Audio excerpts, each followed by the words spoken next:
So the brand sent me one of these Mosaic lamps, and I always see them when you go to antique stores.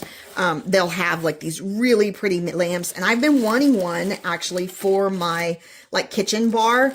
And so I'm really excited that I'm going to have the opportunity to build my own or create my own design. I can do what I want. Instead of having to buy one, I can actually do my design that I want to do. So as you can see, I'm taking all of the parts here. You've got glue. This is going to be the light bulb. You have all of your little pieces of glass.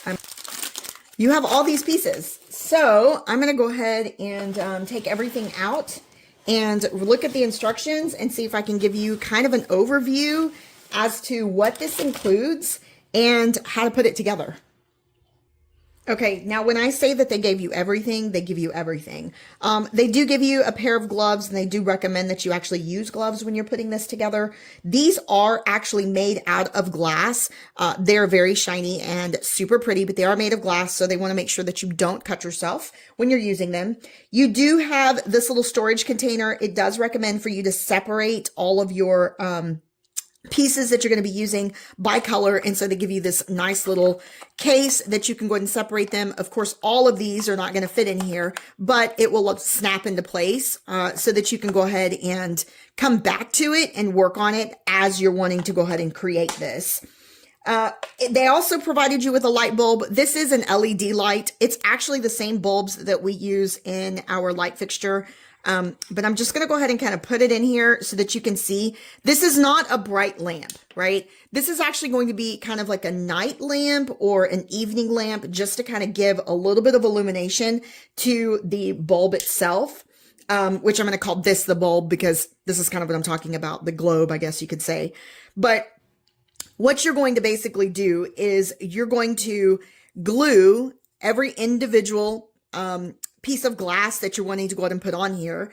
They did give you a guide for some possible patterns that you were wanting to go ahead and create.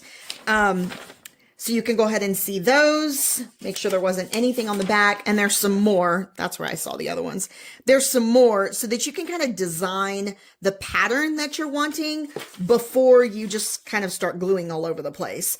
Once you have everything onto your globe, then you're going to let it sit for 24 hours and cure. Once it's cured, then you're actually going to go ahead and take this.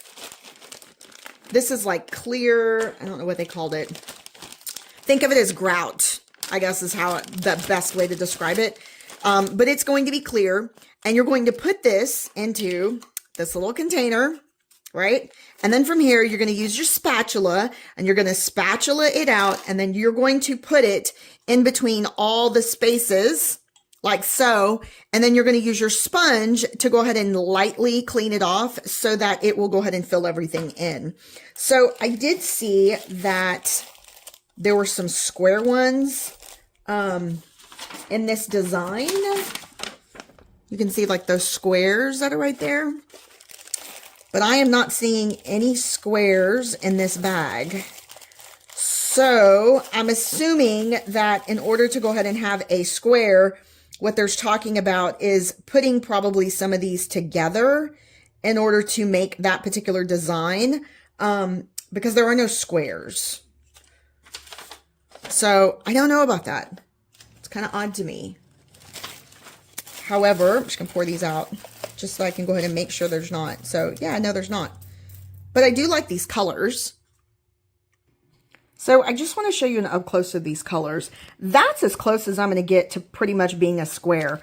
I'm not sure exactly how that fits into the pattern, but once you actually create your pattern, these are going to be your fillers. And so they do have some clear ones there, and then that turquoise blue, and then the dark blue.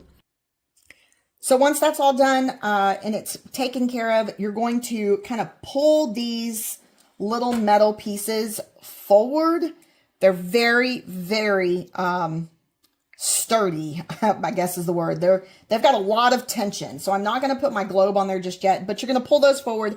It's going to slide on the inside to hold your globe in place. And then you're going to do the same thing here with the lid. So you can see These are a little bit more flexible compared to that one. And it's, again, only a foot tall. So this is a smaller decorative piece, but I think it's going to look absolutely gorgeous. And I am so excited about being able to go ahead and make this and put my own creativity to it. The light switch is just a flip switch, which is really nice because that's easy for it to be turned off and on.